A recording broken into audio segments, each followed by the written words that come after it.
Thank you very much. I'm really excited to be here today representing a big piece of my heart, the Maryland Association for Environmental and Outdoor Education. Some of you may be members, some of you may have attended our conference, some of you may be a parent or a teacher at one of our green schools, and so it's really a thrill for me to talk about our organization today.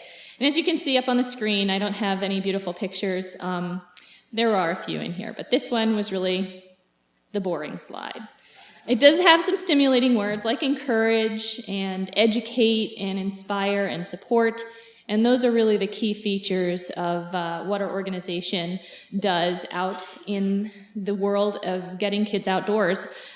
Truly, we want to use the schools as that venue for getting kids outdoors to make sure that the environment is being used in an integrating context in education. So we offer support to educators all around Maryland.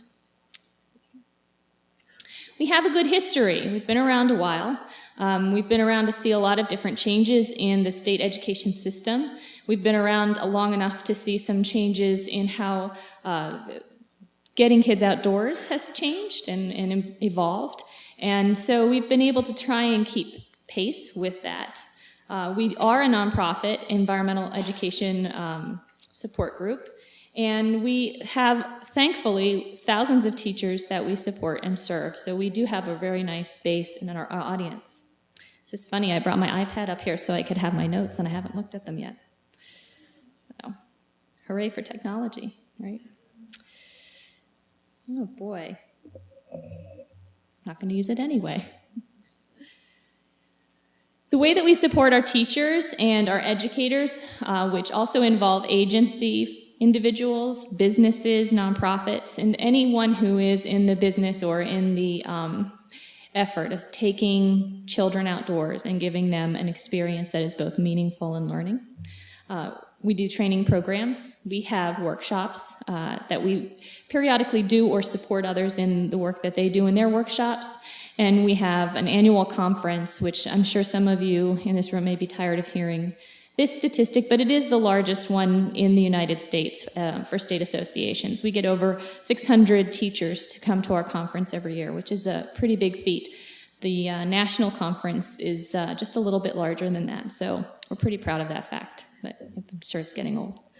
Let's see. We also have a website, which we're pretty proud of, which offers opportunities for anyone interested in information about how to use your school for environmental education to get research on how environmental education affects student learning and achievement in learning, essentially.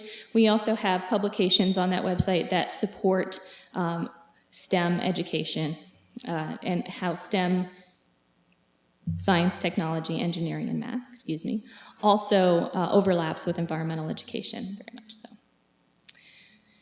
We have an e-certification program, which is just newly launched. It's been piloted this last year, and it brings some authenticity to the non-formal educators out in the world.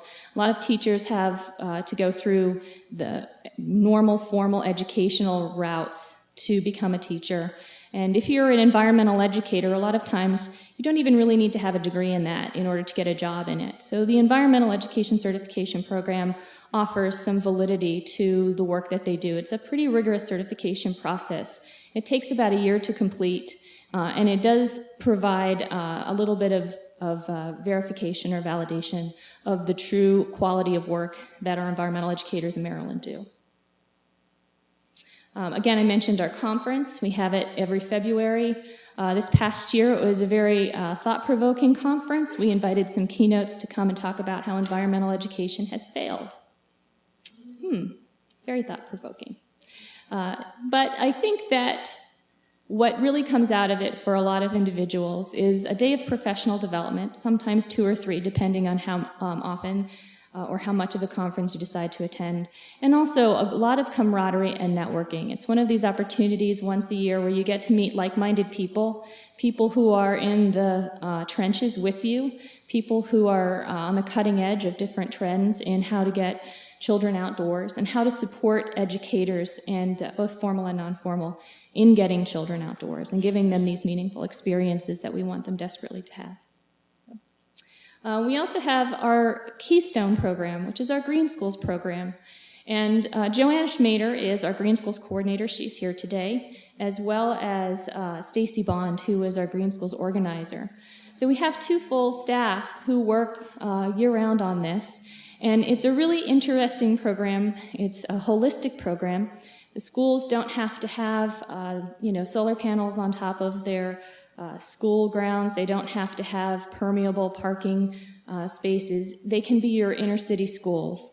But as long as they are making efforts to green their schools, and they're using those efforts in an educational capacity and integrating the environment through their teaching, they can apply to become a Maryland Green School. This year we just awarded over 100 Green School Awards or certifications, which we will be working with to celebrate on June 1st, what I'll talk about in a minute. You can see we have over 400 new or green schools, existing green schools, which is, I thought I saw a statistic somewhere, it's almost 20% of Maryland schools. Does that sound right, Gary? Maybe? Yep. We're getting there, and I know that the governor is very supportive of what we do. If you look at the slide with the polar bear, our governor is the little dot on the ice floe that the polar bear is standing on. The polar bear is made out of about 200 people, all in white t-shirts.